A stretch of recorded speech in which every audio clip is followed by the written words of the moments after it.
In 2009, a guy named Marcus Sheridan was about to lose his fiberglass pool company. The recession hit. Customers canceled. He was weeks from going under. He didn't hire more salespeople. He didn't buy a trade show booth. He didn't take out a loan. He sat down at a laptop and started answering every single question a swimming pool buyer ever asked him.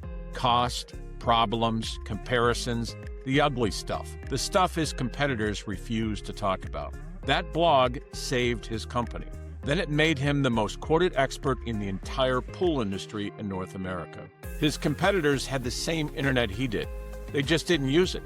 I'm watching the exact same thing play out right now in packaging.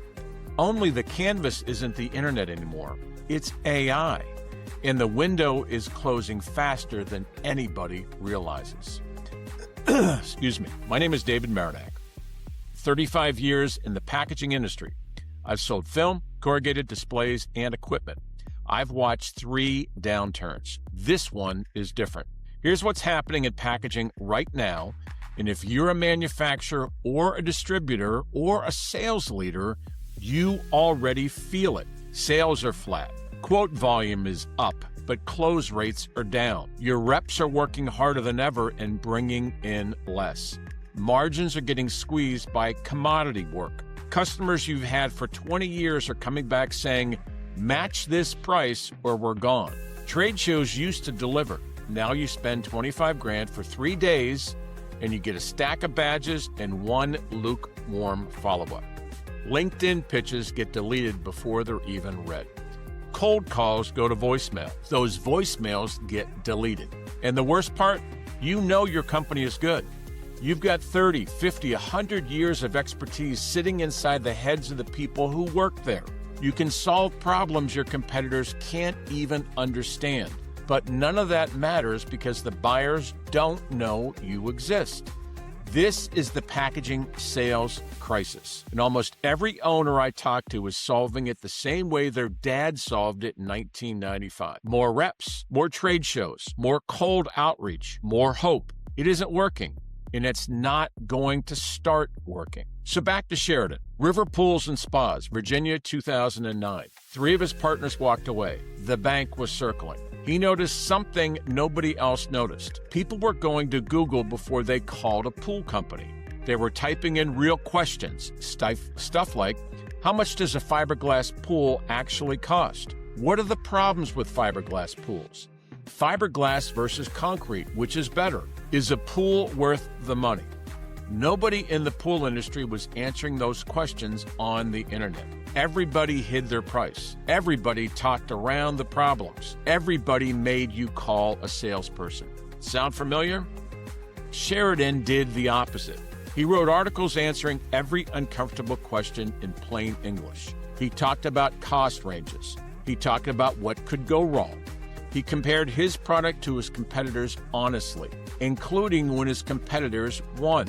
His own salespeople thought he was nuts. You're giving away the playbook. Customers will use this against us. Why would anyone call us if they can read this online? Here's what happened. People did read it online, and then they called him anyway, because he was the only one who answered the question. He earned their trust before they ever picked up the phone. One article he wrote, How Much Does a Fiberglass Pool Cost?, generated over $4 million in pool sales for River Pools. One article. He saved the company, wrote a book called They Ask, You Answer, and now he's one of the most booked keynote speakers on the planet in B2B selling. His competitors are still holding and hiding their pricing. Here's why this matters to you right now. Marcus Sheridan had Google, a search engine that crawled text and ranked pages. You have something more powerful and different, AI search. In 2026, packaging buyers are not Googling anymore. They're asking ChatGPT. They're asking Perplexity. They're asking Claude. They're asking Google's own AI engine. When a brand manager at a CPG company needs a contract packager that can handle Walmart compliance in Costco Club Pack and Amazon, ISTA, or ISTA testing, they're not opening 10 tabs. They're typing one sentence into AI and they're getting one answer, maybe 3 answers. Then they're calling those 3 companies. Here's the part most packaging executives don't understand yet, and I'm trying. I tested Amcor, the largest packaging company on the planet. $15 billion in annual revenue. Their Oven Right product line is their flagship ovenable packaging. I asked AI to find an ovenable packaging supplier in North America. Amcor's product pages didn't load. They built the site on JavaScript. The AI crawlers hit a blank page. A $15 billion company is invisible in its own product category. Meanwhile, a small shop in Ohio with clean HTML website and a few well-written articles can outrank them right now. That is the blank canvas. Sheridan's competitors had the same Google he did. They didn't use it. He owned the category for 15 years. Your competitors have the same AI you do. Almost none of them are using it. The ones who plant their flag in the next 6 to 12 months are going to own their categories for the next decade. Not because they're better, because they showed up while everyone else was arguing about AI search or if it was the real thing. Let me tell you a quick story.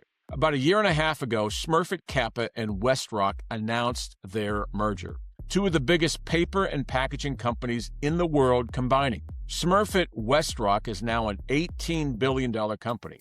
Massive. 22 months in, the integration is doing what every massive integration does. They announced 9 facility closures across North America. They're rationalizing capacity. Their North American CEO is publicly telling Wall Street they have to focus on the basics of one-time delivery. Translated, customers are getting hurt. I'm not picking on Smurfit WestRock. Mergers are hard. Big mergers between giants are brutal. This is what happens. But here's what's also happening, and this is the part nobody is talking about. Every brand manager and every procurement person who has a Smurfit WestRock account in their supplier file is sitting at their desk at 11 p.m. typing questions into AI. What happens to my display program during a packaging merger? How do I evaluate my current supplier stability? What are the warning signs my packaging supplier is in trouble? Who else can run a Walmart POP, point of purchase display program, in 2 to 4 weeks? Those questions are being asked right now, today. I work with a packaging manufacturer that could answer every single one of those questions better than anybody else in the country. An ESOP owned. Employee stock options, 320,000 square feet of a Midwest pack-out facility. Lead times 2 to 4 weeks instead of 8 to 12. The exact relief valve those nervous buyers need. And they need and want sales. I brought them a content strategy, educational pieces. This is important. Not naming Smurfit WestRock, not trashing anyone, just honest answers to the questions buyers are already typing into AI at 11 p.m. on a weeknight. They said no. Said it felt opportunistic. Said they didn't want to look like they were piling on. I respect that. It's a values call. But here's what I watched happen. Those nervous buyers, they're still typing those questions into AI. AI still gave them answers. And the answers came from somebody else. Some of those somebodies are competitors my client could beat all day on capability. The buyers didn't care who had the best capability. They cared who showed up with the answer at 11 p.m. on a Tuesday when they were panicking about their Q4 point-of-purchase display programs. That's the lesson. The buyers are going to ask the question whether you like it or not. The only choice you have is whether you're in the answer. If you're not, your competitor is. If you're a packaging CEO, sales leader, or owner watching this, here's the plan, and it's not complicated. 1. Pick 5 questions your best customers ask before they buy. Not the easy ones, the hard ones. Cost, lead time, what goes wrong, what could go wrong, how you compare to their alternatives, what happens if the project fails. Write them down on a piece of paper. 2, answer them in plain English, not marketing language, not brochure language, the way you'd explain it to your nephew at Thanksgiving. 800 to 1,500 words each.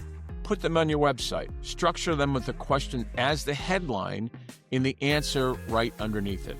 AI eats this stuff up. 3, run your website through an AI trust check. There are free tools. Most packaging company websites score under 50 out of 100 for AI readability. That means AI literally cannot read your site to recommend you. Fix that first. It's not a redesign, it's a structure problem. 4, open a YouTube channel and shoot 1 video a week. Not pretty, not produced, you in your office. Phone on a tripod. Answer 1 customer question. 5 minutes. Done. AI now indexes video transcript. Your factory floor is a content goldmine and nobody in your industry is mining it. 5, stop hiding your expertise. The instinct in packaging is to protect what you know. That instinct made sense when buyers had to call you to learn everything. That's killing you now. The people in your company who've been there for 25 years have the most valuable competitive asset you own, and it lives between their ears. Get it out, write it down, publish it. That's the whole playbook. It's not a marketing project. It's not a content strategy. It's survival moved, dressed up as content. Now, I'll be straight with you why I'm making this video. Most packaging companies hearing this advice are going to do one of 3 things. Some of you are going to write it off. That's fine. You'll be having a different conversation in 12 to 18 months. Some of you are going to try this on your own. I hope you do. Get a marketing intern, get your nephew, start writing. It's better than doing nothing. And some of you are going to look at this and say, this is exactly right, and I have 0 time, 0 internal team, and 0 appetite to hire a marketing agency that's going to take 90 days to figure out what corrugated is. That third group is who I work with. I'm not a marketing agency. I'm not an IT company. I'm not a software vendor. I'm a 35-year packaging guy who got tired of watching great manufacturers lose business to mediocre ones because they were invisible to AI. I built a system specifically for the packaging industry. It does 3 things. We extract the expertise that's sitting inside your senior people's heads. The stuff that never made it onto your website. The stuff your sales reps know but cannot articulate. The proof of why customers pay you a premium. We turn that expertise into content that AI can actually find, structured the way AI needs it and reads it, written the way buyers ask questions, published where it compounds. And we deploy your very own AI agent that does the qualifying and the follow-up. So by the time a real buyer hits your sales team, they already know who you are, what you do, and why you're different. And they're interested. The whole system costs less than a single rep's salary. Most clients see qualified opportunities under 60 days. We're talking about educated, informed, and interested sales conversations. We don't sell for you. We dial these up for you, and we turn them over to your reps to close. Now, I'm not pitching here. If this is interesting, you know where to find me. davidmarinak.com or send me a message on LinkedIn. But whether you work with me or do this yourself or you ignore it, please understand one thing. Marcus Sheridan didn't beat his competitors in 2009. He outlasted them. While they're arguing about whether the internet mattered, he was answering questions. By the time they figured it out, he owned the category. The packaging industry is having a 2009 moment right now. The blank canvas is sitting in front of every manufacturer, every distributor, every overseas factory trying to crack into North America. Most of them will stare at it. A handful will paint at it or paint on it. The ones who paint on it will own the next decade in their category. I've been in this industry for 35 years. I've never seen an opening like this. And I've never seen so many smart people refuse to walk through it. If you're one of the ones who wants to walk through it, you know where to find me. Now, this is one of several videos. Check those out following this and check out the rest of our content. davidmarinak.com and our YouTube channel. Thanks.